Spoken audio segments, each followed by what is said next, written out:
मित्रांनो नमस्कार. शेती एक शेतीमध्ये आपल्या सगळ्यांचं स्वागत आहे. मित्रांनो, पीक विम्याच्या प्रतीक्षेत असलेल्या लातूर, धाराशिव, बीड आणि यवतमाळच्या शेतकरी बांधवांसाठी अत्यंत महत्त्वाची आणि आनंदाची बातमी आजच्या या व्हिडिओच्या माध्यमातून आपण घेऊन आलेलो आहोत. त्याकरता व्हिडिओला शेवटपर्यंत नक्की बघा, जेणेकरून तुम्हाला संपूर्ण माहिती कळेल. विमा कंपन्यांनी जे खोटी कारणं काढून शेतकऱ्यांचे पैसे अडवले होते त्यांना आता चरपा बसलेली आहे, एक चरप बसलेली आहे.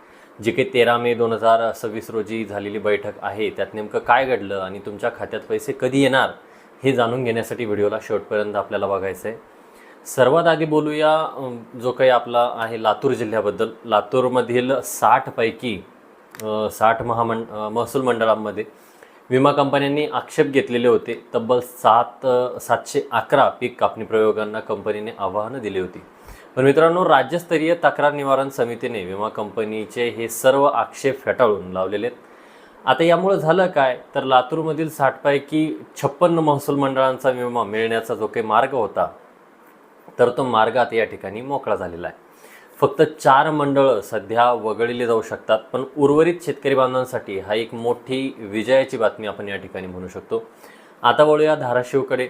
धाराशिव जिल्ह्याबद्दल जर बोलायचं झालं तर जवळपास 55 महसूल मंडळातील 368 पीक कापणी प्रयोगांवरती आक्षेप घेण्यात आलेले होते. पण लोकप्रतिनिधींचा पाठपुरावा म्हणा किंवा शेतकऱ्यांच्या आंदोलनामुळे कंपनीला झुकावं त्या ठिकाणी लागलेलं आहे आणि बहुतांश आक्षेप या ठिकाणी मागे घेण्यात आलेले आहेत. साधारणपणे 44 महसूल मंडळांना जवळजवळ 100% विमा मिळण्याची दाट शक्यता या ठिकाणी वर्तवण्यात येते.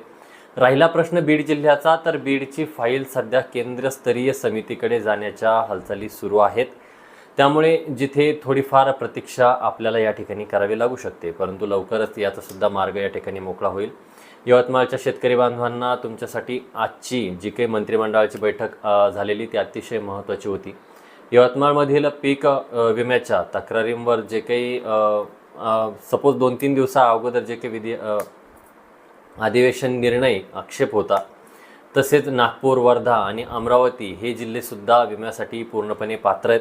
दुसरीकडे जर बघायचं झालं तर नाशिक, आपला जालना जिल्हा, छत्रपती संभाजीनगरमध्ये मात्र कॅल्क्युलेशन कमी असल्यामुळे तिथल्या शेतकऱ्यांना विम्याची रक्कम थोडी कमी मिळू शकते. मात्र अहिल्यानगरमध्ये जर बघायचं झालं तर अहिल्यानगरमध्ये विम्याचा आकडा 200 ते 300 कोटीच्या पार जाण्याची चिन्हे आपल्याला या ठिकाणी दिसून येतात. मित्रांनो, फक्त पीक विम्याचंच नाही तर जी काही कर्जमाफीबाबतही मागे झालेल्या बैठकीमध्ये चर्चा झाली. सरकार काही मोठे संकेत देण्याची शक्यता आहे. त्याचे अपडेट येताच आपण आपल्या चॅनलवरती सर्वात आधी ती माहिती घेऊन येण्याचा प्रयत्न करूया. ही माहिती तुम्हाला कशी वाटली आम्हाला कमेंट बॉक्समध्ये कळवा. तुमचे काही प्रश्न असतील, तुम्हाला आमच्या व्हिडिओमध्ये काही सुधारणा हव्या असतील, आमचं काही चुकत असेल तर आम्हाला कमेंट बॉक्समध्ये लिहायला विसरू नका. त्याचबरोबर शेतीतील अशाच धाडसी आणि सत्य बातम्यांसाठी शेती एक शेती चॅनलला आजच सबस्क्राईब करा. ही माहिती आपल्या इतरही शेतकरी बांधवांना शेअर करायला विसरू नका. भेटूया नवीन माहितीसहित नवीन व्हिडिओसहित. तोपर्यंत धन्यवाद मित्रांनो.